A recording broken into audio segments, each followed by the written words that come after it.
और कुर्सी का पीटी बांध लीजिए, मौसम बिगड़ने वाला है। मानिए प्लीज प्लीज। सर आप अपना पद का मान रखिए सर। जब आपको बोल दिया बैठना है तो बैठना है। ये मुझ पे आरोप लगा रहे हैं, मैं पढ़ के बोल रहा हूँ, पीएम टेलीप्रॉम्प्टर से बोलते हैं। सर डिमोनेटाइजेशन इन नवंबर 2016। माननीय सदस्य आप वर्तमान बजट पे बोले 2016 के बाद तो 2019। सर मैं बजट सर ये पक्षपात नहीं चलेगा सर। बजट पे 50 साल पुराने इमरजेंसी का बात कर रहा था, तब आप चुप थे, और अब मैं डिमोनेटाइजेशन का बात कर रहा हूँ, आपको चुप रहे। वाह।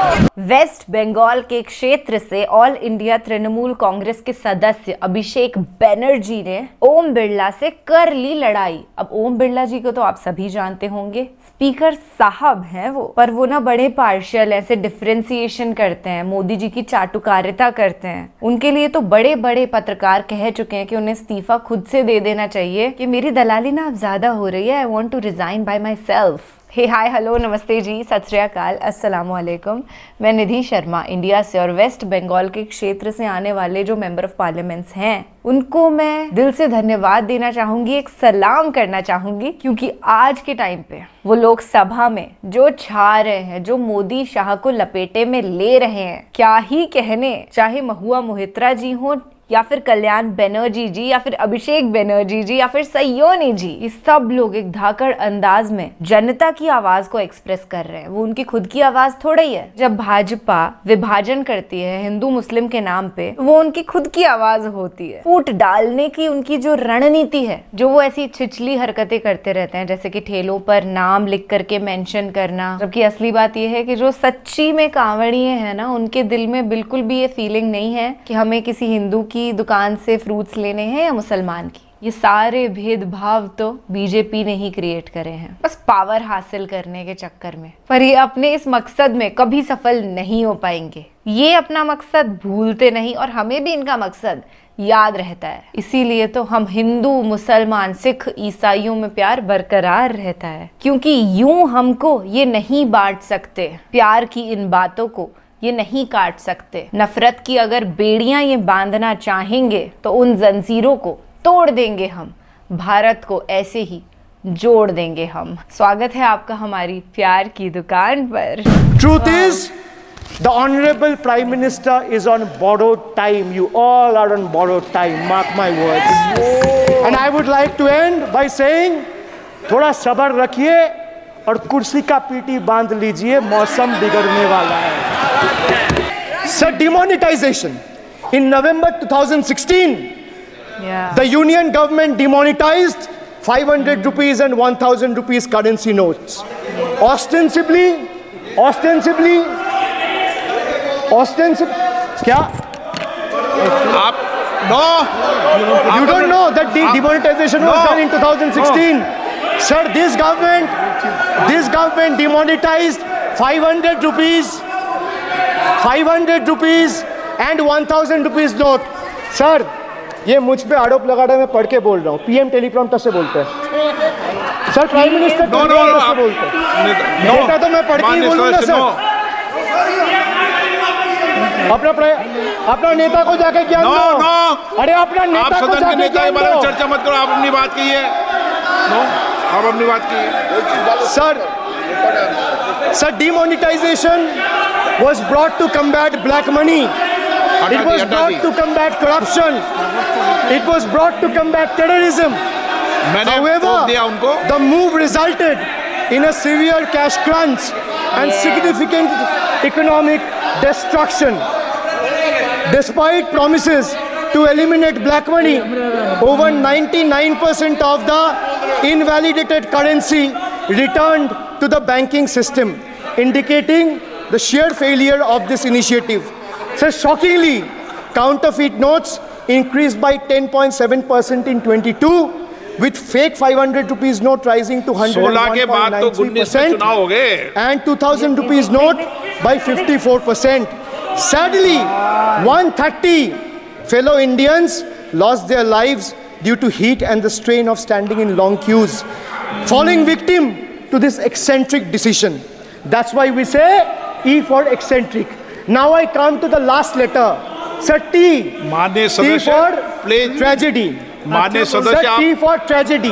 माननीय सदस्य आप वर्तमान बजट पे बोले 2016 के बाद तो 2019 नहीं। सर मैं जवाहरलाल नेहरू का बात वो लोग बोलेगा। सर जवाहरलाल नेहरू का बात वो लोग बोलेगा। कोई 60 साल पहले जवाहरलाल नेहरू का बात करेगा, दूसरे नेताओं का बात करेगा, तब आप कुछ नहीं बोलेंगे। सब बोलते हैं। मैं 5 साल पहले का डिमोनेटाइजेशन का बात करूंगा तो आप कहेंगे भाई वर्तमान इशू पे बोलिए। बजट सर ये बजट पक्षपात नहीं चलेगा सर। बजट पे मैं बजट पे ही बोल रहा हूँ। जब बिप्लब देव बोल रहा था तब 100 साल पुराना बात कर रहा था, 50 साल पुराने इमरजेंसी का बात कर रहा था, तब आप चुप थे। और अब मैं डिमोनेटाइजेशन का बात कर रहा हूँ, आपको चुप रहे। वाह सर वाह। बोलिए अपनी बात पे। T for tragedy, and this is the tragedy. The example you all set in the house. This is why I say T for tragedy. Let me put this on record. And sir, मैं कुछ बोलूँगा वो सही हो सकता है, आप उसके टिप्पणी करेंगे वो सही हो सकता है, गलत हो सकता है। सर कागज तो झूठ नहीं कहता है। मैं बस इतना कह रहा हूँ कि 2021 में आपने बंगाल में हारने के बाद आपने मनरेगा के लिए बंगाल में कितना पैसा दिया, और आवास योजना में 2021-22, 22-23, 23-24 फाइनेंशियल वर्ष में आपने अगर साबित कर दिया व्हाइट पेपर रिलीज करके कि 10 पैसा दिया है, 10 पैसा।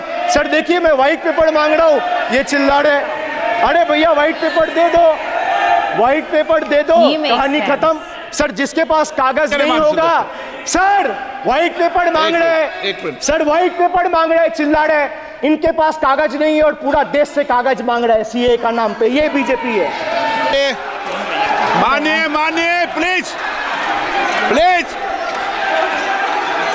He is doing justice. Please Abhishek sir, great. Please Kalyan ji please, आपके सदस्य बोल रहे हैं, आपके सदस्य बोल रहे हैं प्लीज।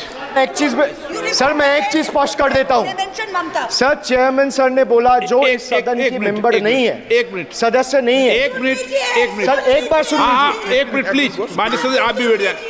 1 मिनट माननीय सदस्यगण, हमें ये प्रयास करना चाहिए कि जो इस सदन का सदस्य नहीं हो उसके बारे में टिप्पणी नहीं करें, सभी लोग इसकी पालन करने का प्रयास करें। सर मैं एक प्लीज बोल दिया ना सबको, बोल दिया। सर आप हम लोग तो बोलते हैं, बीजेपी लोग जब करते हैं आप लोग कुछ नहीं बोलते। क्यों नहीं? आप उनको नहीं बोलने देना चाहते, आप उनको डिस्टर्बेंस कर रहे हैं। Please Abhishek ji 1 minute, Abhishek ji 1 minute. मैंने सभी माननीय सदस्यों को, आप डायरेक्शन देंगे क्या मुझे? नो प्लीज बैठिए, प्लीज माननीय, ऐसे मत कीजिए प्लीज, ऐसे माननीय सदस्य मेरे मत थपाइए। जब आपको बोल दिया बैठना है तो बैठना है।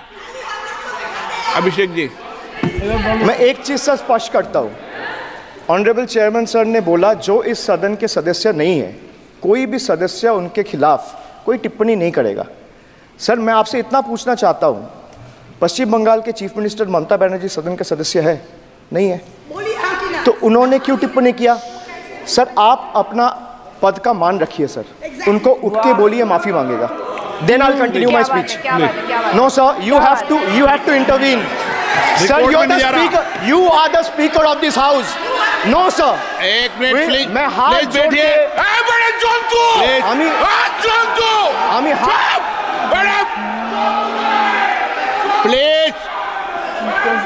प्लीज आग्रह करता हूँ, विनम्र रूप से मैं आग्रह करता हूँ सर, उनको बोलिए आप स्पीकर के नाते, अध्यक्ष के नाते, इस सदन का गरिमा के लिए आप उनको बोलिए उठ के वो माफी मांगेगा। नहीं प्लीज आपको कंटिन्यूस करना है तो करिए, उनका नाम सदन के रिकॉर्ड से निकाल दिया है, नहीं करना है तो आप डायरेक्शन मत दिए कि उनको माफी मंगाएं। आप मुझे डायरेक्शन नहीं दे सकते, मैंने उनका नाम निकाल दिया, ऐसे कई बार हुआ है सदन में, पहले निकाल दिया। Sir now I come to farm bills. In 2020 the same Modi government unilaterally passed 3 contentious farm bills without any consultation with the farmers or farmer organization or any opposition party. Please इसको record को clear कर लो। इस सदन में 5.5 घंटे चर्चा हुई थी, इस सदन में किसान विधेयक। हाँ, हुआ है बिल पे कोई चर्चा नहीं हुआ है, बिल पे कोई चर्चा नहीं हुआ है। किसान बिल पर सर जब स्पीकर बोलता है तो बोलता है और वो सही बोलता है। सर बिल पे कोई चर्चा नहीं हुआ है सर। भाई इनका ताली बजाना खत्म हो जाए तो नहीं पर माननीय सर आपने ये सदन का याद दिलाया ना। 1 मिनट माननीय सदस्य, सर आपने ये सदन का याद दिलाया। माननीय सदस्य, जब मैं बोल रहा हूं तो मैं कभी गलत नहीं बोल। सर आप मुझे एक चीज बता दीजिए, इस सदन में जो लोग ताली बजा रहे हैं, एक सेकंड सर, इस सदन में जो लोग ताली बजा रहे हैं, 700 फार्मर्स मारे गए, उनको मौत की घाट उतारा गया। सर 1 मिनट एक आदमी ने एक मिनट के लिए खड़ा होके उनके ऊपर श्रद्धांजलि दिया। ये आज ताली बजा रहे, इसीलिए ऐसा हाल है इनका। और सर 700 लोग मारे गए, ट्रेजिकली ओवर। क्या 700 farmers died. 700 farmers died. What did you do? You people have blood on your hands. You people have blood on your hands. You people have blood on your hands. In 2020, sir, this contentious farm bills were passed without any consultation with the opposition parties or farmers organization. Sir, these bills sparked massive protests as farmers. Sir मैं एक बात स्पष्ट कर देता हूँ, एक चीज sir, ये जो बोल्ड है, मैं बोल रहा हूँ बीजेपी से, मैं जो सवाल यहाँ पे पूछ रहा हूँ इनसे, या मिनिस्टर को जवाब देना है, इनमें से कोई भी अगर जवाब देना चाहता है, कोई भी मीडिया चैनल चूज कर ले, मुझे टाइम बता दे, मैं आ जाऊंगा। एक हाथ लगे। मैं कह रहा हूं सर, इनका दम है, इनका सीने में दम है, आप अपनी बात कहिए, और अगर हिम्मत है तो ये आप चुनौती मत दीजिए, आप अपनी बात कीजिए।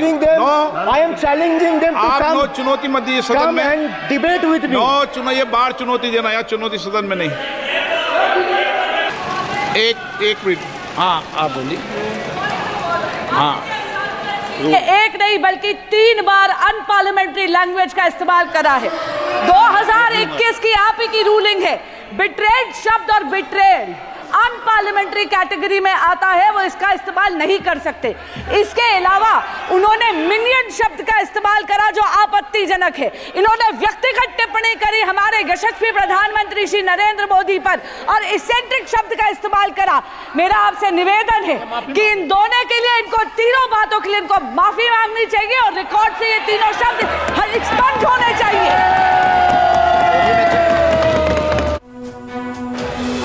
स्पीकर को थोड़ी वो आदेश दे सकते हैं कि भाई माफी मंगवाइए, अभी स्पीकर जी ने साफ साफ कहा। एंड अभिषेक बनर्जी, इतना young man, he have von hearts of millions of people, क्योंकि वहां पर जाकर उन्होंने हमारे जो अन्नदाता हैं, किसान भाइयों के लिए आवाज उठाई है, आर्थिक रूप से तंग लोग, पीड़ित लोगों के लिए आवाज उठाई है। और यही एक नेता को करना चाहिए, जो कि भाजपा भूल गई है। वो तो सिर्फ अपने जो बैग्स होते हैं उनको सोना चांदी हीरे जवाहरात पैसे जमीन जायदाद से भरने में लगी है। एंड ऑफ कोर्स जो कि बहुत ही ऑब्वियस बात थी कि पार्लियामेंट में कैसा अनपार्लियामेंट्री माहौल रहता है, हर समय everybody is shouting at each other. Abhishek ji तो बहुत लिहाज में बोल रहे थे, पर उनके बगल में जो कल्याण बनर्जी बैठे थे, उनकी जो शाउट्स थी वो सुनकर तो मुझे डर लग रहा था, literally I got goose bumps. और बाकी जितने भी इनके ऑपोजिट नेता लोग थे भाजपा की साइड से, वो तो शांत ही नहीं हो रहे थे, इनको चैन से बोलने की अनुमति ही जैसे उनका मन दे नहीं रहा था। पर इनका टाइम था and he spoke very well. हमारे दिल को बहुत ये पसंद आए हैं। उम्मीद है कि जितने भी नेतागण हैं वो इसी तरीके की सेंसिबल बातें पार्लियामेंट में खड़े होकर करें, ना कि भाजपाइयों की तरह कि बालक बुद्धि, बच्चे को टॉफी दे दो। यार क्या मोदी जी क्या बोलते रहते हैं, जैसे गुंडे या फिर थोड़े आवारा टाइप्स बच्चे नहीं होते, वो ऐसी बातें करते हैं। नए बजट के पास होने के बाद ये इररिलेवेंट हो गया, यानी कि demonetisation is now irrelevant for the speaker Om Birla ji. और 70 साल पुराने बजट वो रेलेवेंस रखते हैं। जब भाजपाई 70 साल पुरानी बातों के बारे में बात करेंगे तो स्पीकर साहब कुछ नहीं बोलेंगे, ऐसे मुस्कुराते रहेंगे। उनका तो एक प्रॉपर रोस्ट वीडियो बनना चाहिए। और जब विपक्ष कुछ सेंसिबल बातें करेगा तो बिरला जी का मुंह बन जाता है, वो ऐसे रुकने लग जाते हैं कि माननीय सदस्य जी आप रुक जाइए, पुरानी बातें मत करिए, अभी की भी बातें मत करिए, होशियारी समझदारी वाली बातें भी मत करिए। This is just clearly not acceptable at all. ओ मोदी और सहा ना जाए कुर्सी छोड़ छोड़